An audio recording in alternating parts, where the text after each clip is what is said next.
Hi everyone, welcome to this episode of The Well.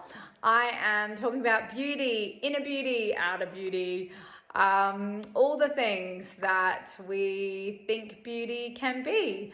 I am feeling particularly not so outer beautiful right now. I go in phases. Sometimes I really feel great about how I'm looking and how I'm aging, and then other times I'm like, oh, I just want to get rid of everything. I want to try new things with my appearance. And right now, this is gonna go. The mane, this unruly, crazy mane is going to go. So it is getting the chop. I think we're going about here. I'm gonna just see how it looks, and then I may even go shorter, but my hair is so thick, I'm worried if I go too short, it's gonna sort of buff out. So today we are talking about beauty. I've been getting a lot of requests from you guys about my skincare regimen, whether I wear makeup, if I do, what my favorite brands are, and what it looks like on a daily basis for me. So I've got to be honest, as you can see, I don't wear makeup typically. I'm finding it harder and harder to embrace the natural skin that I'm in, especially because I've been dealing with the pigmentation and the melasma that I have on my face.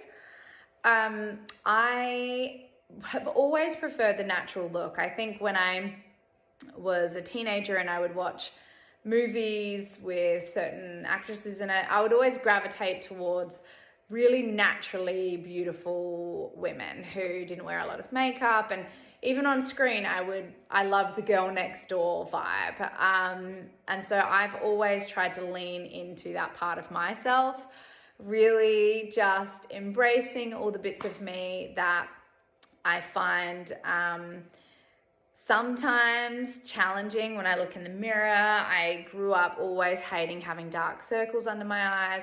My eyebrows, oftentimes you only sort of see the front half of my eyebrows and the second half is very light.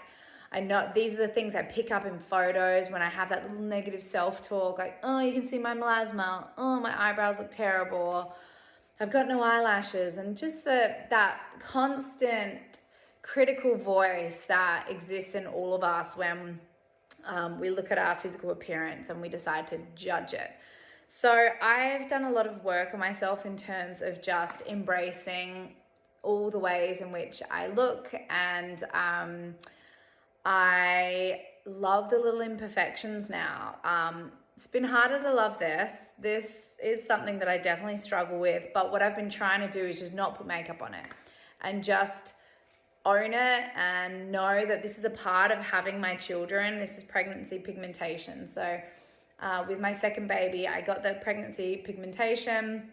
It got darker and darker. Everyone was like, don't worry, it'll fade when your babies grow up. And that didn't happen for me. In fact, I think it has just been getting darker and darker. And now I've got new spots on my cheeks here, there and there. I've got a spot over here. And I've even started getting it here. Lovely, like a little mustache. But again, I really just am trying to be grateful. Typically my skin is very normal skin. I don't have big pores. I don't have oily skin. If anything, it leans more towards having dry skin, but it's very, it's pretty consistent, my skin. It doesn't get oily. I'm always dark around my eyes. I have sort of looser, thinner, softer skin all around here. You know, I have a bit of a pinky, darker tone to my eyelids, which sometimes looks like I'm wearing eye makeup, which I'm not. It's just the way that it's just the color of my lids. And so these are all just the parts of who I am and the way I look. And I often like to choose films and movies where I don't have to get so dolled up on camera, that the character also likes to lean into natural beauty. So for me, that means that I haven't had a very strict regimen with my beauty routine. In fact, my husband has a much stricter regimen than I do. I love one brand in particular called Biology. Everything is organic, completely natural. And my favorite thing about it is they don't have very many ingredients. So it will just be like plum juice and one or two little key ingredients. And there's a real potency to the ingredients in their blends. And I just love it. I love their stuff. When I put it on consistently, I always see such a difference in my skin. So, and I have got no affiliation with them at all. I'm not paid to say any of this. I just really like their products. So that's called Biology. It's an Australian brand. They do a lot of science and research and, you know, all that sort of stuff behind their products. So Mark is diligent about using that brand. So that is his brand. He uses it all the time.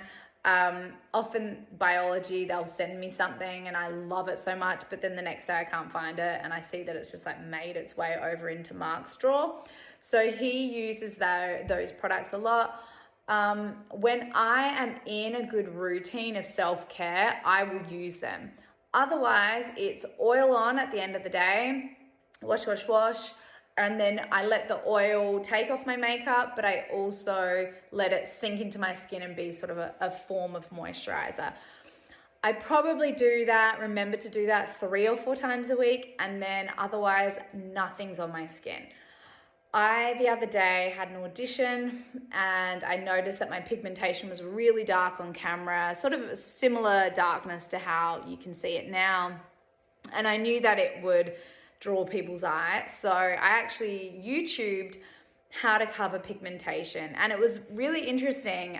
It was saying how you put concealer all on the darkest bits and you pat it out rather than wiping it. You pat in the concealer.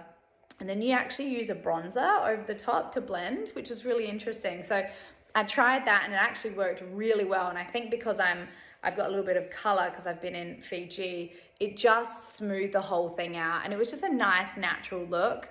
So if I am gonna do anything, this is what I do. My eyebrows are what's called microbladed. So that's something that I really love doing. I've only done it once, but I love it. Now that I've done it once, that's it. I need to do it all the time because I am not the person that has a ton of time to work on my physical appearance every day. I want to be able to wake up, get out of bed, feel like I look okay to go on the school run, whatever I'm doing that day, chuck on some glasses, have my hair loose and wild, you know, pick my outfit and just sort of out the door. I'm always on the move and I need things that don't take a lot of time. So for me, that's like chucking on my oil. I use Bayo, which is my friend Sarah Wright Olsen's brand. It's like a baby butter basically, and it's all organic essential oils. And I put it on my face to take my makeup off if I'm wearing makeup for some reason. And I also leave it on my face as a moisturizer. So it works both ways. What else do I do beauty-wise? It's kind of it. Oil on my face.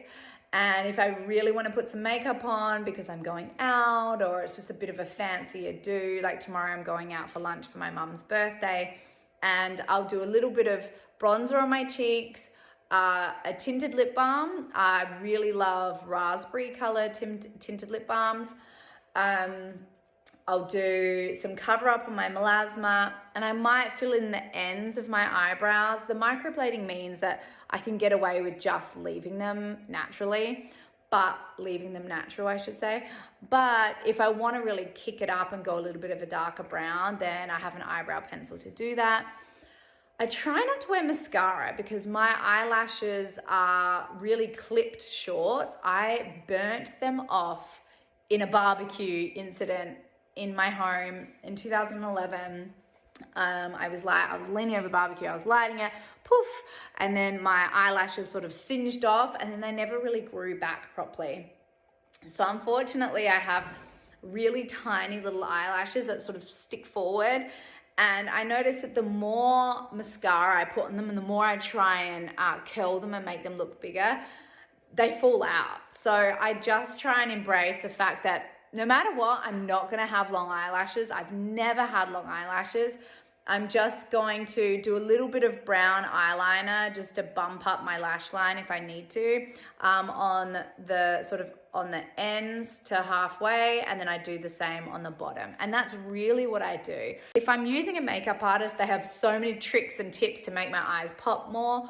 I also conceal under my eyes, just using, I really like Giorgio Armani. So the Armani foundation is really good. My color was 6.5, and that was the one that I think I have a little bit left. I very rarely use foundation. If anything, I do tinted moisturizer.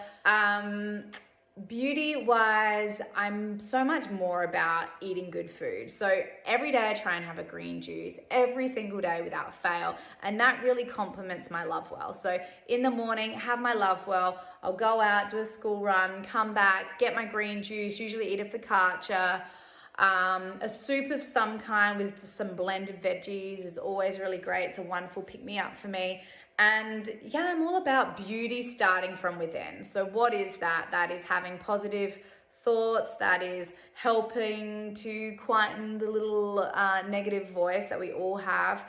Any kind of self-judgments, I try and strip that away. And meditation definitely really helps. I would say eating right, or eating in a way that isn't restrictive, but I'm still making healthy choices for my body. So the combination of eating well, or I like to say eating mindfully, and then being mindful to myself and other people. So those two things, I always feel like if I'm in a good place mentally and I'm eating relatively well, it shows on the outside. So it's beautifying. So that's why we say beautifying food. And that's why I always think that Love Well is so beautifying, because I know I'm putting good things into my body and I'm treating myself, which feels good, which makes me glow more. So I like to rely on things like that to be my most beautiful self. And then you can do those little tricks and things like looking after your skin, drinking enough water, making sure you take your makeup off, trying to eat well, yes, but trying to sleep 8 hours if you can. That is my magic number, 8 hours.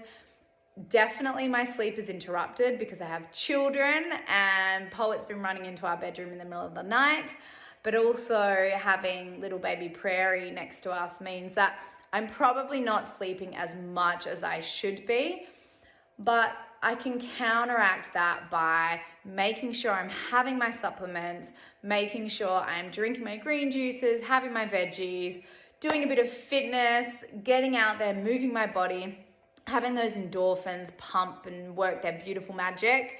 And then all of those things are collective efforts to be healthy with your mindset and with your body.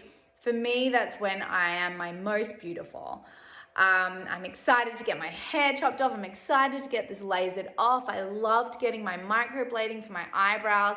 So it's the combination of really treating myself with love and respect from the inside out, but then like finding those key things that make me feel good about myself. And that is making sure I feel great about my hair, which is just so crazy right now. Getting my little haircut, getting the ends trimmed, taking care of my body, moving my body, going on the trampoline, going for a swim, and then just indulging in really good conversation with people. Feeling good, happiness, connection with my friends, all that sort of stuff is when I feel and I look my most beautiful. So that's it, really. That's how I do it at our house. And I'd love to hear from you guys. How do you do it? How do you take care of yourself? When do you feel the most beautiful, the most alive? It's certainly for me when I'm with my kids and I'm making healthy choices and I'm living my most conscious life. And that's when I feel great. That's when I'm kicking goals and I like the way I look. And yeah, it's just that combination of all those beautiful things. All right, guys, sending love, and I will speak to you soon. Mwah!